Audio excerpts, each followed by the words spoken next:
Hello guys, welcome to this new and exciting episode. So in today's episode, I'm actually going to talk about the key market components regarding risk management and stuff, right?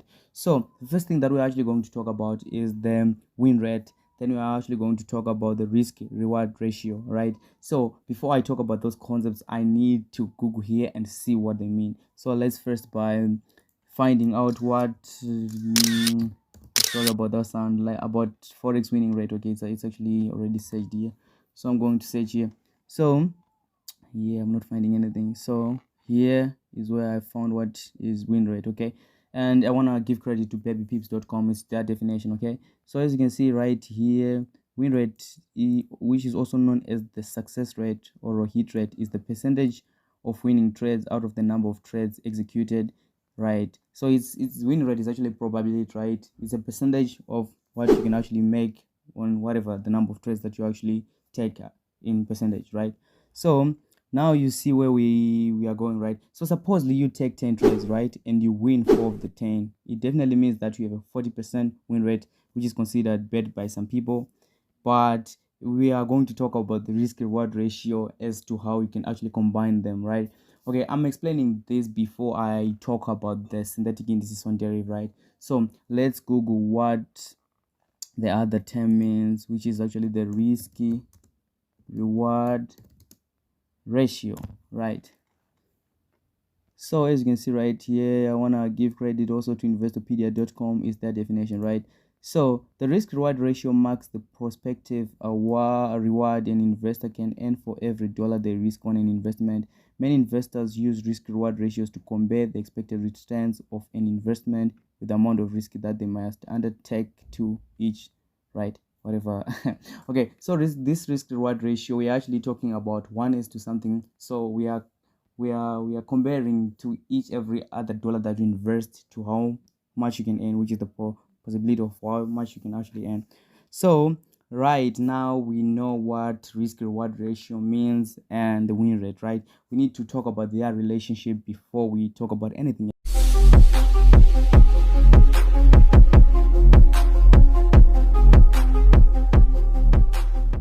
So their relationship is like this. Supposedly you have $100 funded account, right?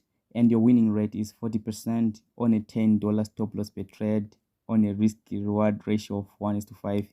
Okay, with this one you have to understand, right? I've said supposedly you have $100 funded account, right? And your winning rate is 40% on a $10 stop loss per trade on a risky reward ratio of 1:5. So with this example, you see we have got a $100 funded account and our winning rate is at 40%, and we are putting like $10 stop loss for every trade, which means that we have to place at least 10 trades.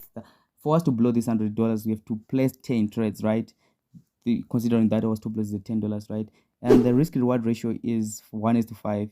You see where we are going. So the question is, do you make profit or loss over time? Okay, so the simple answer that I'm actually going to put here is yes or no, right?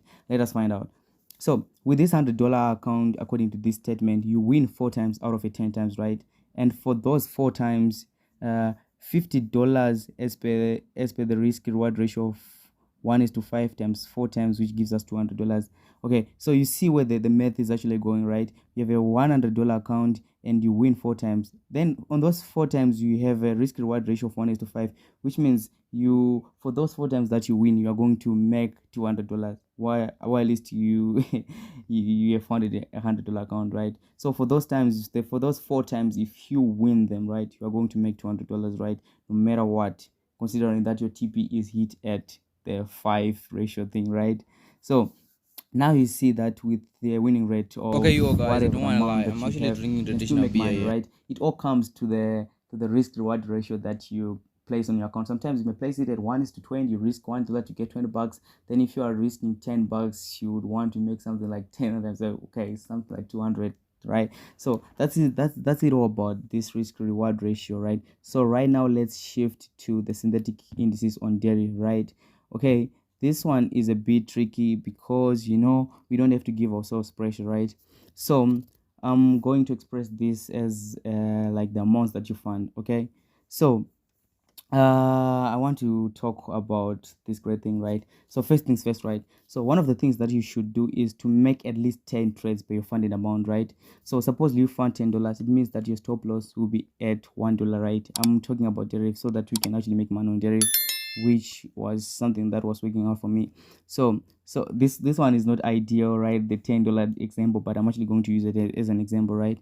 So, and considering that your risk reward ratio is 1 is to 5, it means that you only need 2 trades to go to break even. So you only have to make sure that your winning rate is plus 25% for you to make money. You see, as I was stating earlier, with even a 10% win rate, you can actually make money considering that you have a strong risk reward ratio, right? So let us talk about those lot sizes that you can use on Deriv on certain amounts that are funded. So the first amount that most people are actually funding right here in Zimbabwe and around Africa is $10, right? So trading a $10 account is quite tricky, but if done well, you may, craft your skill into the right direction. So after funding these $10, you have to trade those non-volatile pairs such as V10, V25, V50 index, and some booms and crashes. But on booms and crashes, I think it's actually wise to to identify where the trend is moving in line with those spikes, right? This is to ensure that you can stay long in the game because the spikes are opposing you. It's quite easier for the market maker to take you out. So as you can actually see right, you have to have a win rate that's even bigger on Deriv with a $10 account and even a good risk reward ratio, right? So you have to trade those non-volatile pairs, that kind of a thing. So, and your lot size must be optimal, guys. You have to use the lowest lot sizes so that you can actually grow your accounts more. Low. There is no need to rush, man. There's no need to rush. You don't have to be given pressure by people who are actually posting big things on social media. So let's talk about $50. Many people are actually finding $50, right? So trading this amount is quite awesome and can give you more leverage in that your stop loss will be heightened as well as your TP, right? You see, if you may put a $5 stop loss, then your TP will be around $30. You see, 1:6 risk reward ratio. So with a 1:5 risk reward ratio in 10 trades, it means that your stop loss per trade would be $5. We're talking about that more than, which is better than that stop loss of $1 where you fund $10. So I fairly recommend people to fund at least $50, but not that with any amount you can make money in this market, right? So with this, you can now shift to slightly volatile pairs such as V75, V51s. Then on booms and crashes, you can even trade ticks without any fear of those devilish spikes, right? Okay, so I'm going to talk about the optimum amount that I think is quite good for us to fund and make a living or make some good money on Deriv per day, right? I will show you. I will definitely create a consistent episode and stuff. You can check out my previous videos. So with $100 and more is the amount that I recommend, as I said it earlier, because you can place your stop loss to twice that of a $50 account, right? You see, when you were risking $5, now you are risking $10 because you are trying to take at least 10 trades, right? So that you increase your probability on the market. So with this, putting your stop loss down, you get enough room to avoid being taken out of the market easily, right? So with $100 account, you can trade even AMA V100, those like highly volatile pairs with even a lot size of $1 or 50 cents.